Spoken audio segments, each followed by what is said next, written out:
suis Andy Poiron, entrepreneur et amoureux de sport. Je suis le propriétaire de Away, un centre de coaching hybride à 360 sur Dijon, et également consultant où j'aide les coachs sportifs et les propriétaires de studios, de box CrossFit et de clubs de fitness à développer leur entreprise. Le fitness est une passion et c'est aussi un business. Dans ce podcast, le business du fitness, je vais à la rencontre de personnes ordinaires qui vous partagent leur expérience extraordinaire. Au programme, on parle de leur parcours, de comment elles en sont arrivées là, et également de leurs difficultés, de leurs succès et de tous les éléments qui peuvent vous donner des idées pour votre propre entreprise. Se nourrir des autres est l'un des moyens les plus simples d'accélérer son propre parcours personnel. Donc faites-vous plaisir, écoutez, prenez des notes, laissez-vous inspirer et très bonne écoute. Bonjour à tous, bienvenue sur le podcast Le Business du Fitness. Aujourd'hui, je suis avec Florence. Comment vas-tu, Florence? Bonjour Andy, très bien, merci. Donc un petit update, si vous n'avez pas encore vu l'épisode avec Florence, je vous le mettrai dans la description. Le sujet du jour, c'est un sujet qui m'intéresse particulièrement et je pense que ça peut intéresser beaucoup de personnes. C'est comment justement avec la nutrition, on peut développer plus de chiffre d'affaires, faire plus de business. Oui. J'aimerais qu'on travaille là-dessus ensemble dans cet épisode. Dans l'événement, du coup, on parle beaucoup au niveau positionnement, au niveau différenciation. On peut se différencier de plein de façons différentes. On a parlé des clubs low cost, des clubs middle market, premium, etc. Quel est le rôle majeur de la nutrition au sein de cet écosystème et au sein de ce positionnement? Et quel est ton point de vue par rapport à ça? Bon, c'est vrai qu'on a vu qu'effectivement, aujourd'hui, on a un gros problème de différenciation. On a en fait globalement une standardisation de l'offre au niveau des clubs de fitness. Et il faut qu'on recherche effectivement des leviers de différenciation. La nutrition, c'est un excellent levier pour créer de la valeur, se différencier. On a vu effectivement hier aussi que sur l'offre low cost, il y a très peu d'offres nutrition. Et le fait d'ajouter de la nutrition dans une offre permet de facto de premiumiser son offre, d'apporter une plus-value qui est appréciée par les adhérents, parce qu'eux-mêmes sont intéressés par la nutrition. Et aujourd'hui, on ne trouve pas ou très peu d'offres nutrition dans les clubs, bien packagées, avec une vraie cohérence d'offre. Donc aujourd'hui, le fait d'ajouter de la nutrition dans une offre, dans un club, fait de réelles différences. Alors aujourd'hui, on est en face de profils de personnes qui sont des patrons de clubs indépendants. Il y a les machines, le design, les cours aussi. Oui. Ça, c'est des choses qu'on peut également. Il y a le personal training qui peut être des éléments différenciateurs. Ne pas mettre la nutrition, pour toi, ça occasionne quoi? Pourquoi, en fait, on ne mettrait pas de la nutrition au sein même des clubs? Alors, je pense qu'il y a des clubs qui ne s'autorisent pas à le faire, penseront peut-être ne pas être légitimes pour le faire. Il faut savoir qu'aussi, quand on est professionnel de la remise en forme, on a une mission d'amener en fait, ses clients à être en forme, de retrouver la santé, etc. Et de facto, il y a des clés, il y a le sport, il n'y a pas que ça, il y a aussi d'autres leviers qu'on peut activer comme la nutrition. Aujourd'hui, les clubs, je pense, devraient activer plus la nutrition et je pense que c'est une erreur de ne pas le faire parce qu'on sert mieux ses clients quand on a une approche holistique qui est plus complète avec du sport, de la nutrition et encore bien autre chose. Alors, moi qui suis effectivement dans cette vision, en tout cas mon métier de coach sportif, c'est pour ça que je suis plus trop en adéquation avec le mot de coach sportif parce que pour moi il faut être bien plus que ça. Comment tu fais prendre conscience du coup au club que la nutrition, ça peut être un outil intéressant pour apporter plus de résultats? Parce que la finalité, c'est toujours la même chose, c'est que si on veut de la fidélisation, c'est que les gens doivent se sentir bien par le côté social, mais à un moment donné, j'aime bien le club, mais si j'ai pas de résultats, si j'ai pas de transformation, ou si moi je suis venu pour tel ou tel type d'objectif et que je ne l'ai pas atteint, t'as beau être super sympa, Florence, à un moment donné, je vais te dire je vais aller voir ailleurs s'il n'y a pas une autre méthode qui me permet d'atteindre mon objectif. Donc, on sait très bien aujourd'hui que, et même si je suis coach sportif, la première chose qu'on devrait faire, c'est, pour moi, la base, ça serait d'abord la nutrition avant de mettre une activité sportive en place. Ça me fait mal de dire ça, mais c'est totalement la vérité parce que j'ai accompagné des centaines et des centaines de personnes depuis le début. Oui, comment tu fais? Comment tu vas dans les clubs, tu leur expliques? Comment ça se passe? Explique-moi. Ben, effectivement, la nutrition, elle a vraiment sa place dans la prise en charge client de façon complète et 360. D'ailleurs, dès le premier bilan, on devrait faire un bilan d'hygiène de vie, savoir comment les gens s'alimentent, quelles sont leurs habitudes alimentaires. Donc la nutrition devrait déjà avoir sa place dans le bilan avant même qu'on commence à faire n'importe quelle activité. Et la nutrition, en fait, elle va pouvoir prendre place aussi dans tout le parcours client. Parce qu'on aide justement les clubs à définir un parcours client. Et la nutrition a sa place dès le début, bilan d'hygiène de vie, dans les coachings, mais après également dans des produits ou dans des programmes. Donc cette nutrition, en fait, elle va venir enrichir l'approche que l'on va avoir avec ses clients sur tout le parcours client. Avec des produits, des services, du conseil, de l'information, des activités, de l'expérience. Donc c'est vrai, quand on pense nutrition, on pense peut-être que complément alimentaire. Je pense que c'est extrêmement réducteur et on se limite énormément à penser comme ça. La nutrition, elle doit être visible et elle va enrichir finalement différents niveaux de l'expérience client avec également même de la communauté, de l'expérience, de l'information, du mailing, de l'encouragement. Enfin, tu vois, c'est vraiment diffusé sur différents niveaux. Première étape, alors je suis patron de club, et un jour que je suis patron de club, première étape, ce serait déjà de commencer, enfin, mon idée, ce serait déjà de commencer à simplement créer du contenu autour de la nutrition pour sensibiliser déjà mes adhérents que, ok, c'est bien de bouger, de faire les activités que je propose, mais ce serait peut-être intéressant, parce que je pense que peut-être de but en blanc, tout de suite vendre des choses, pour moi, c'est peut-être pas la meilleure solution. Il faut mieux, il y a un travail d'éducation et puis de sensibilisation et puis après de confiance. C'est quoi ta position par rapport à ça? Est-ce que c'est une bonne idée de les conscientiser par du contenu ou peut-être des mini-conférences? Moi, j'explique aux coachs que ceux qui font du business physique, des mini-conférences sur des sujets, des thématiques précises, c'est un excellent levier pour upgrader et puis amener les gens à consommer n'importe quel type de programme. Comment tu vois les choses, toi, par rapport à ça? Je partage complètement ton avis. Je pense qu'effectivement, la nutrition, c'est déjà un savoir-faire personnel. Donc, il faut accompagner les clients à faire des meilleurs choix au quotidien, notamment par l'éducation alimentaire, la sensibilisation et l'information, avant de proposer les produits finalement. Ça, c'est tout à fait juste. Chez Bepsor, on aime bien parler d'escalier nutritionnel. Okay. Et sur l'escalier nutritionnel, en fait, il y a des choses qui sont extrêmement simples à mettre en place dans un club pour ses adhérents avant de vendre des prestations ou des produits qui sont un excellent complément. Effectivement, la première chose, c'est de parler nutrition, d'éduquer le consommateur, entre guillemets, et les adhérents avec de l'information. Dans la newsletter, on peut toujours faire le petit mot nutrition. Sur les réseaux sociaux aussi, c'est tout à fait judicieux et pertinent d'avoir aussi des conseils nutritionnels de temps en temps, des recettes, hein, pourquoi pas.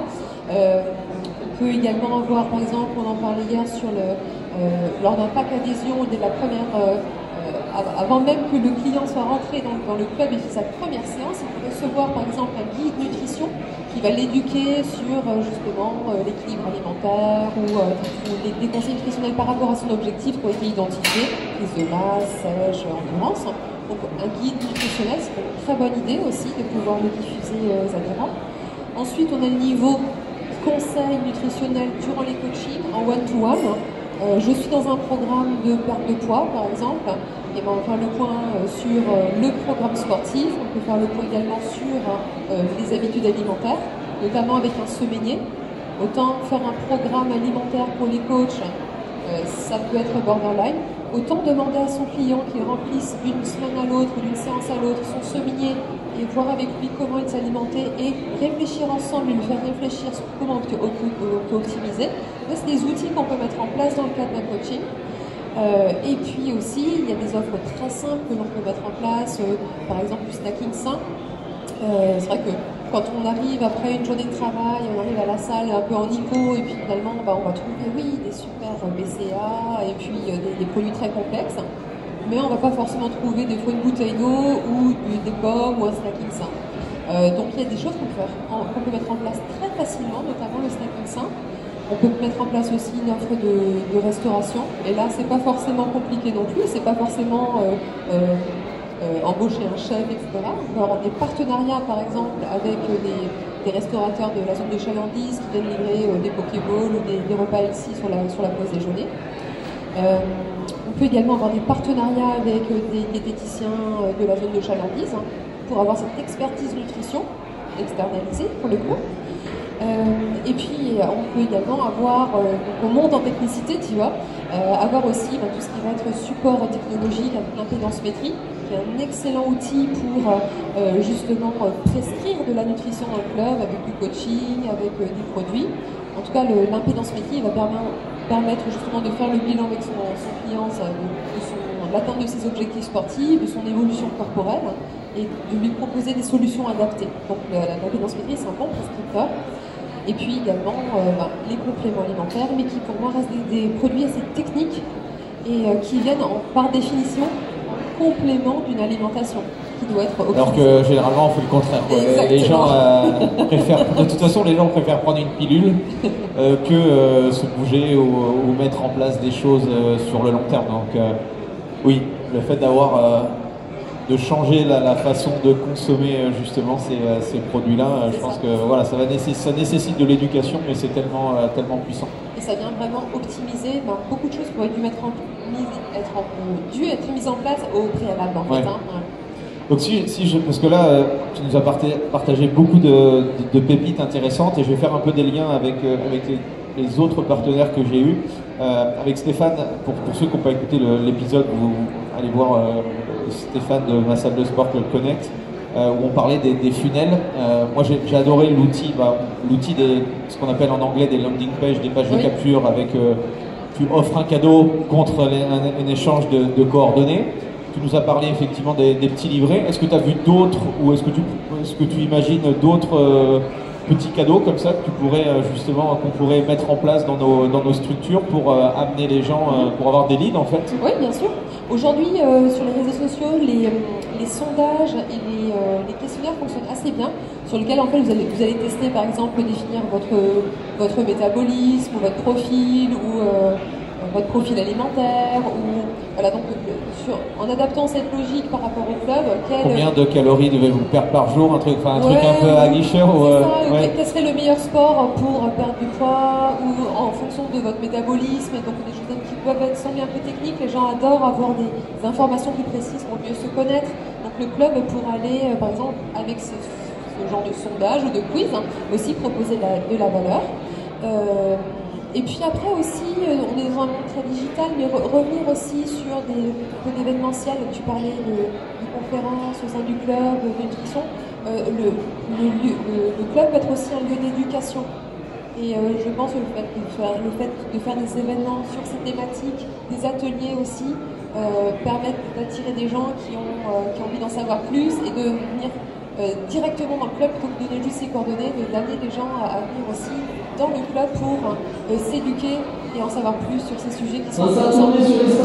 Au niveau des best practices des clubs que tu accompagnes, ou peut-être que toi, ta vision un petit peu de ce que tu as peut-être pu voir à l'étranger, qu'est-ce qui se fait de bien un peu sur le marché?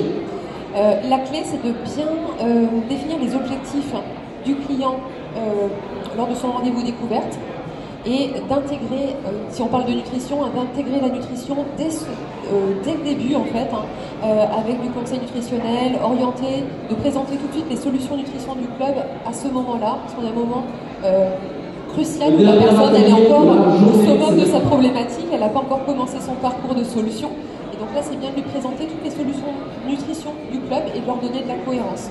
Ok.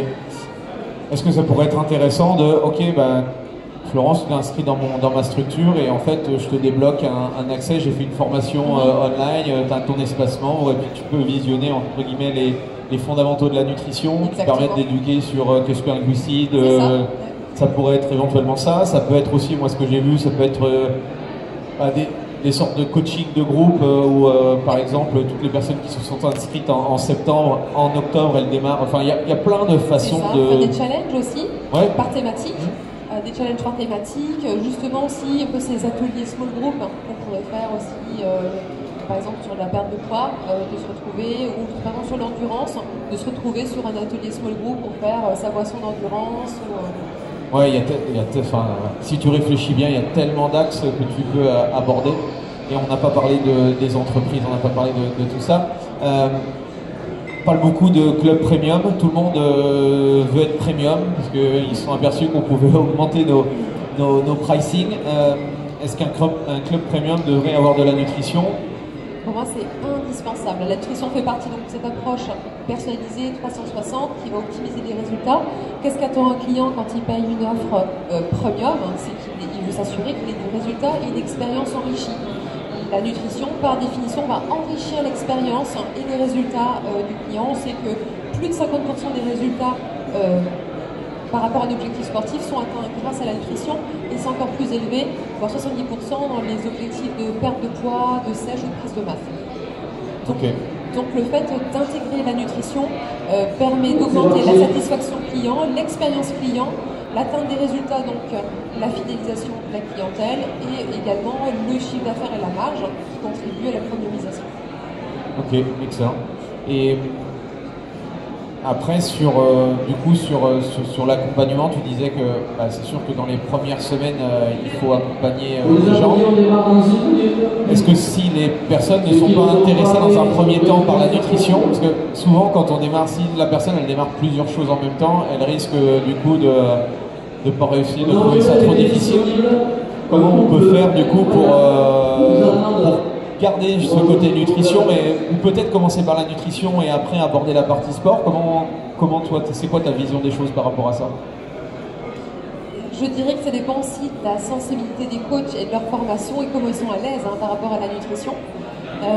Je pense que la nutrition, elle peut se diffuser tout au long du parcours client, que ça soit au début, mais en fait les objectifs du client vont évoluer, il va atteindre ses objectifs, donc on va en fixer de nouveaux, et la nutrition peut finalement accompagner le client tout au long de son parcours. Et puis, en fait, ses besoins vont évoluer et les solutions qu'on peut lui apporter vont évoluer. On a parlé par exemple tout à l'heure des compléments alimentaires qui viennent en complément d'une alimentation optimisée. On travaille dans un premier temps par exemple sur l'optimisation de l'alimentation et dans un deuxième temps aller plus loin et optimiser avec les compléments alimentaires. Donc en fait, à chaque parcours de la vie du client, on peut aborder la nutrition sous différents aspects, que ce soit du service, du conseil, ou des produits, de la communauté ou de l'événementiel.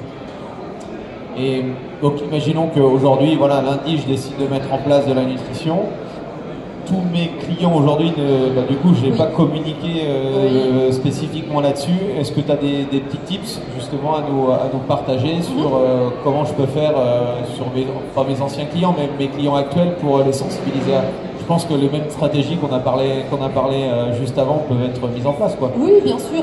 Il faut penser communication interne, donc à travers différents leviers. Donc bien sûr, les coachs qui vont être les meilleurs ambassadeurs dans la structure sur la nutrition, ils vont être prescripteurs en fait de nutrition. Donc relais par les coachs, relais par l'affichage, relais par les communications digitales, SMS, mailing, études de cas et de résultats. Si vous avez des clients qui ont des résultats, communiquez en interne des témoignages, des résultats obtenus. Est-ce que toi aussi tu veux atteindre comme partie tel objectif? Donc témoignages, cas clients, ça c'est des bons leviers. Et puis après aussi sur la communication externe, ça va être intéressant de relayer ce qui se passe dans le club au niveau des succès du club, au niveau de la nutrition. Il faut savoir qu'il y a sur un club qui fait de la nutrition, il y a des gens qui vont venir dans ce club aussi parce qu'il y a de la nutrition. Donc vraiment ne pas hésiter aussi à communiquer sur la plus-value nutrition, aussi en communication externe avec tous les leviers qu'on connaît, Facebook, pourquoi pas de l'ADS, mais aussi souvent on n'y pense pas, ça peut être même aussi contacter la presse quand on fait des événements autour de la nutrition, d'inviter la presse, et d'utiliser aussi vos clients comme des ambassadeurs de ce qu'ils vivent avec la nutrition au sein du club. Oui, ça je peux le faire. On peut le faire sur tout, mais oui, c'est important de le rappeler. Sur cette notion de créer la nutrition, comment incorporer des diététiciens ou après, on va en parler, c'est le sujet primordial, c'est la formation. Oui. Alors déjà, au niveau diététicien, comment ça se passe est-ce que tu as déjà vu, quoi, oui, je suppose que tu as déjà vu des clubs qui travaillent avec des diététiciens. C'est quoi les procédures? Est-ce qu'il y a des choses à respecter par rapport à ça? Oui, alors il y a des apporteurs d'affaires il y a plusieurs modalités de collaboration. Tu as des clubs qui salarient en fait des diététiciens, carrément. Il y a d'autres clubs qui travaillent en partenariat avec des diététiciens. Donc c'est de la simple collaboration win-win. Ça peut être de l'apport d'affaires. Donc le diététicien fait une rétrocession en fait sur les consultations. Voilà. Alors dans ce cas-là, c'est le diététicien qui facture la prestation ou la consultation. L'inverse est possible aussi. C'est le club, en fait, les réservations se font au niveau de l'accueil du club et ensuite c'est le club qui sous-traite la partie consultation à diététicien. Il y a la location également d'espace. Donc le diététicien loue son bureau, ça lui de remplir. La même chose qu'un coach sportif par exemple dans une structure. Quoi. Voilà, c'est ça. Ok. Parlons d'un gros sujet parce que la nutrition, il faut qu'il y ait soit effectivement l'apport d'une personne extérieure, soit un membre de notre équipe. Et je pense que avant de l'impulser au coach, je pense que c'est la direction c'est celle qui pilote la stratégie, la vision. Donc c'est elle qui doit avoir de se dire tiens, la nutrition, ça fait sens par rapport à tout ce que je veux mettre en place. Du coup, est-ce que le manager, le propriétaire doit se former sur ça? Quels sont les points importants? Enfin, si le manager se forme, c'est pas lui qui va faire l'opérationnel, mais je suppose qu'il doit comprendre. Bien sûr.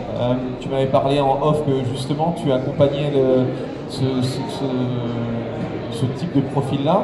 Est-ce que tu peux nous en parler un petit peu plus? Bien sûr.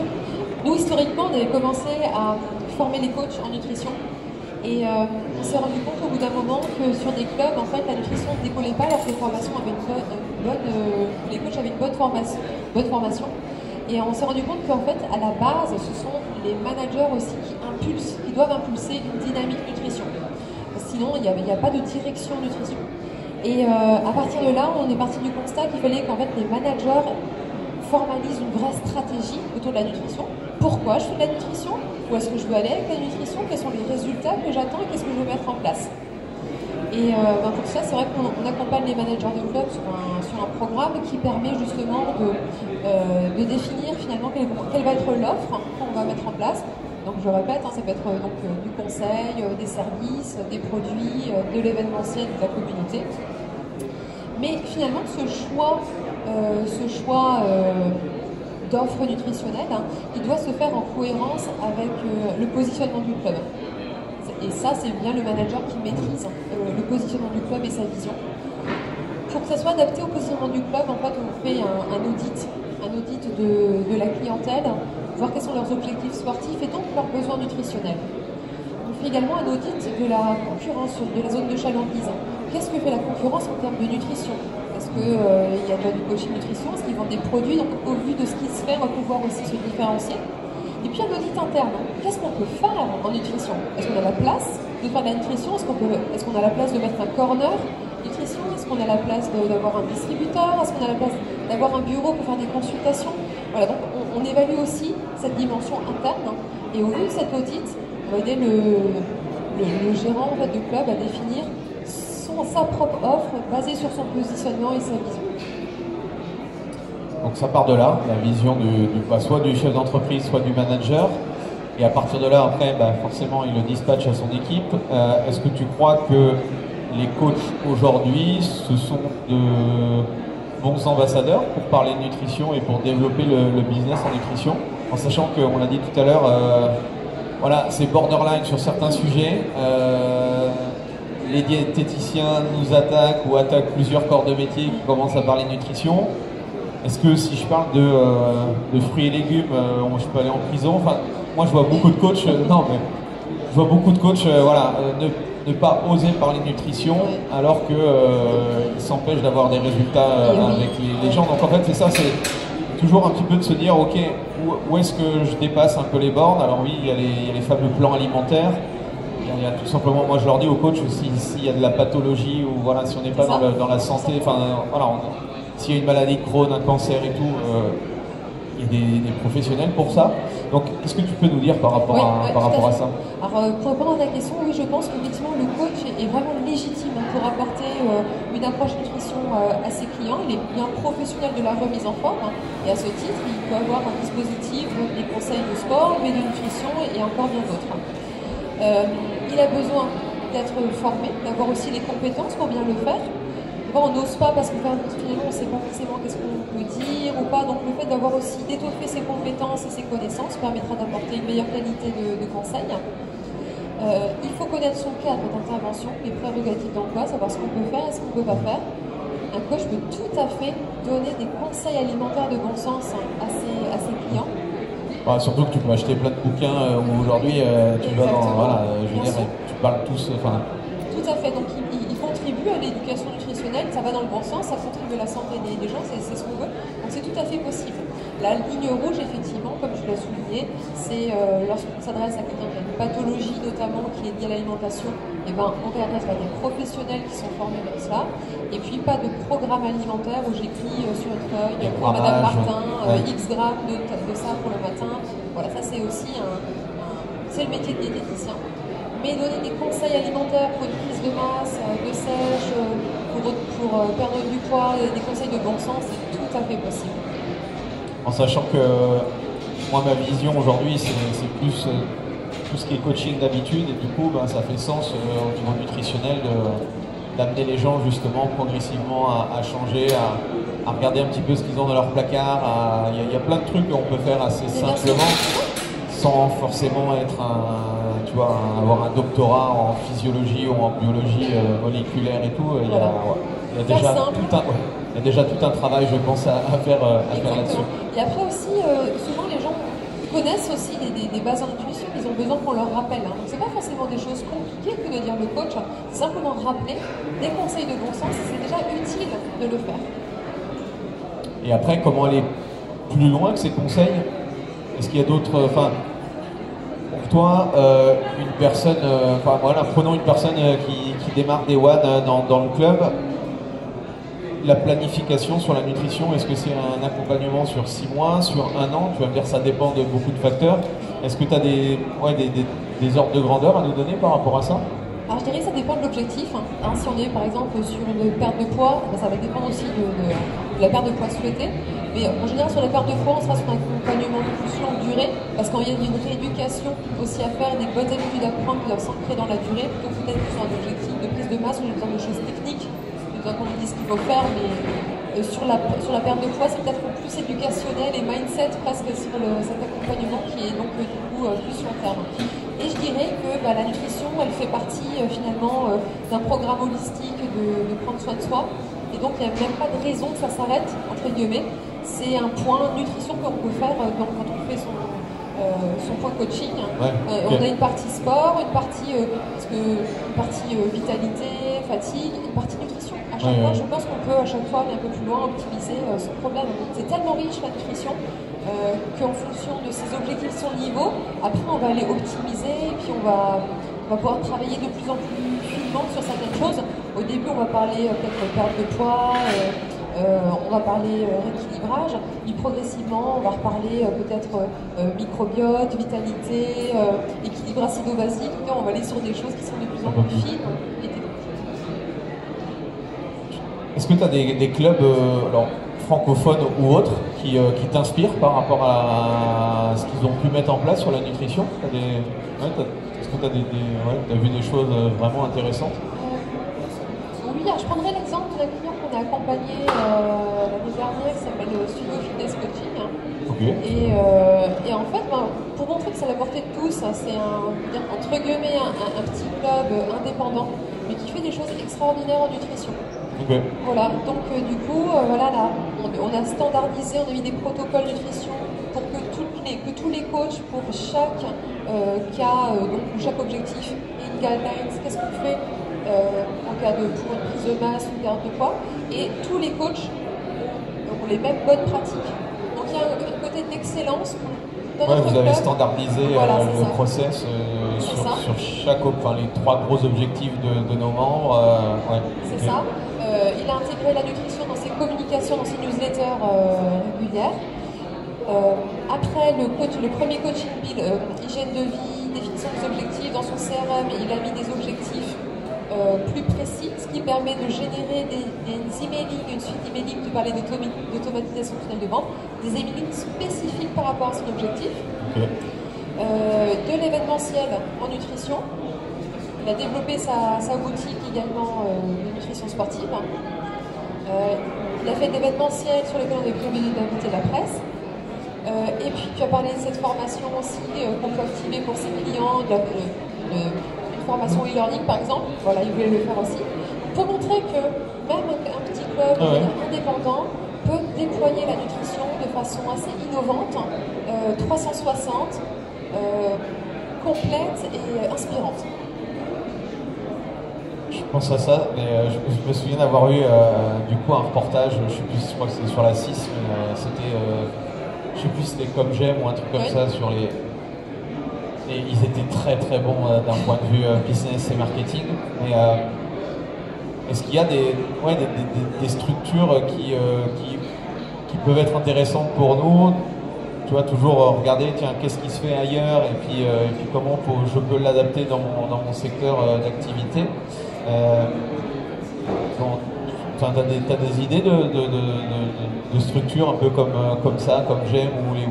Je sais pas, il y avait Weight Watchers aussi qui avaient des idées de regroupement, il y a plein de choses intéressantes aussi, je pense qu'on peut utiliser. Oui. La livraison de repas, alors très simplement, on a parlé peut-être avec des partenaires locaux qui peuvent faire de la livraison, c'est pas Comme J'aime, mais on peut tout à fait faire cette livraison avec des menus qu'on peut valider à l'avance, qui répondent des objectifs sportifs, des recettes de tortillas en protéines et autres, qu'on peut faire livrer au club sur demande. Donc, des choses qu'on peut adapter dans ce sens-là. Je sais qu'aujourd'hui, il y a des applications de nutrition qui sont en partenariat justement avec des structures de livraison de repas. Okay. Donc aussi un club peut, avec ses applications, générer de la livraison de repas pour ses adhérents en fonction de leur programme sportif. Alors, tu vas peut-être pouvoir me renseigner parce que moi je cherche toujours, j'ai pas trouvé effectivement justement avoir vraiment une offre très haut de gamme et du coup je crois qu'on en parlait hier, mais faire livrer justement des repas healthy, enfin en tout cas moi comment j'entends le côté healthy du coup, mais qui sont nationales et qui peuvent... moi je suis à Dijon, c'est quand même une grande ville, mais est-ce que tu connais des... Oui, justement, Club Connect, qui est là au réseau Fitbit, a en place justement ce partenariat sur l'application. Et donc à travers ça, il y a un réseau de livraison de repas. Ok. Bon, je me renseigne alors. Voilà, sachant qu'on a aussi collaboré donc, du coup, avec Club Connect pour la partie nutrition de l'application. Ok, excellent. Et... je pense qu'on a fait le tour. Est-ce que j'aurais éventuellement oublié ou est-ce qu'il y a une question que tu aurais aimé que je te pose et que je ne t'ai pas posée? Oui, alors quand on parle nutrition aussi, aujourd'hui il y a des vraies opportunités sur la nutrition. On a compris que ça enrichissait l'expérience client, ça enrichit aussi le business du club. Clairement, ça permet de faire des revenus additionnels. Ce qu'il faut en savoir, c'est que la nutrition est toujours en complément de l'offre sport, elle vient toujours augmenter le panier moyen. Mais je dirais que malgré tout, quand un club décide de mettre en place la nutrition, même s'il y a de l'avantage business, de toujours le prendre avec que la nutrition permet finalement de m'aider en tant que club à remplir ma mission sociétale, d'aider les gens à être en meilleure santé. Bien sûr, il y aura des effets collatéraux bénéfiques avec du chiffre d'affaires, mais qu'avant tout, considérer que la nutrition, elle vous aide à remplir votre mission de club, d'aider les gens à être en meilleure santé et de vivre plus longtemps et en forme. Excellent. Merci en tout cas pour le partage. Si je fais un petit récap, c'est de chercher justement à éduquer ma zone de chalandise, comme quoi le club de sport n'est pas que du sport, mais bien plus que ça. D'où le premium, d'où le côté holistique.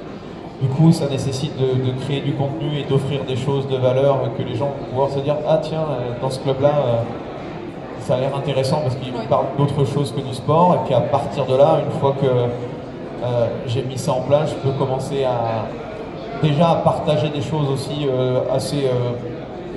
nous, ça nous paraît des conseils bateaux, Mais en fait, on s'aperçoit. Voilà, c'est ça. C'est que nous, on s'aperçoit que c'est ça.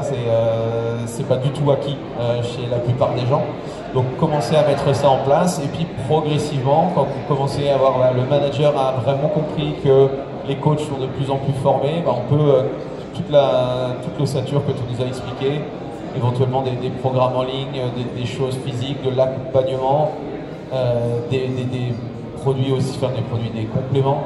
En plus, ça nous laisse une énorme opportunité de chiffre d'affaires. Est-ce que tu as par rapport au club que tu accompagnes, ça représente quoi en termes de chiffre d'affaires? Un club qui met en place la nutrition avec du conseil alimentaire, du complément alimentaire, de solutions peut facilement faire 15 000 euros de chiffre d'affaires annuel avec une offre simple. Oui. Excellent, ok. Eh ben, merci Florence. Où est-ce qu'on peut, si on est intéressé par rapport à ces formations, si on veut en savoir un peu plus, etc., où est-ce qu'on te trouve? Alors très simplement sur le site de Peps Work, PEPSWORK, on a un onglet formation. Vous allez retrouver toutes les formations pour les coachs et les managers. Ok, voilà. Super. Eh ben, merci et puis au plaisir en tout cas de refaire un épisode dans quelques temps. Merci Florence. Andy. Salut. Voilà, c'est fini pour aujourd'hui. J'espère que l'épisode vous a plu. Merci d'avoir passé ce moment en ma compagnie. Deux petites choses avant de vous quitter. Si vous cherchez les notes de l'épisode ou que vous voulez tout simplement me contacter personnellement, allez sur mon site andypoiron.com. Donc tout attaché, www.andypoiron.com. Vous trouverez toutes les informations nécessaires. Et dernière chose, et c'est la plus importante pour moi, si vous voulez m'aider à promouvoir ce podcast, eh bien vous mettez un avis 5 étoiles sur Apple Podcast. Si vous regardez cet épisode sur YouTube, eh bien pensez à liker et à vous abonner à ma chaîne YouTube et pensez à en parler autour de vous, pensez à en parler à vos amis ou à vos collègues dans le fitness. Ça permettra véritablement à ce podcast d'avoir beaucoup plus de visibilité. Voilà, en tout cas, merci, à très vite pour le prochain épisode.